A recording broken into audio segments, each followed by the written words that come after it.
பாஸ்மதி அரிசியில் சிக்கன் பிரியாணி குக்கரில் குழையாமல் எப்படி செய்யலாங்கிறத பார்க்கலாம். அதுக்கு 1/2 கிலோ சிக்கன், 1/2 கிலோ பாஸ்மதி அரிசி எடுத்துக்கலாம். சிக்கனை நல்லா கழுவி 2-3 டைமு நல்லா அலசி வச்சுக்கணும். அலசி வச்ச சிக்கனில் தயிர், இஞ்சி பூண்டு பேஸ்ட்டு, பிரியாணி மசாலா, வரமிளகாத்தூள் எல்லாம் கலந்துக்கலாம். அதில் கொஞ்சமாக எலுமிச்சம்பழம் புழிஞ்சு கொஞ்சம் கல்லுப்பு எல்லாம் போட்டுக்கணும்.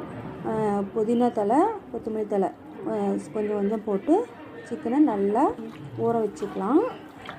சிக்கன் நல்லா ஊறணும்.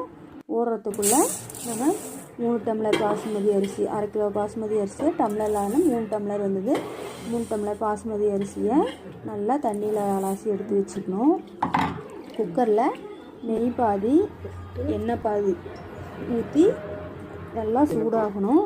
சூடான எண்ணெயில் பட்டை, லவங்கம், கிராம்பு, ஏலக்காய், பிரியாணி இலை, மராட்டி மொக்கு, ஸ்டார் மொக்கு எல்லாத்தையும் போட்டு நல்லா வெடிச்சு வரணும்.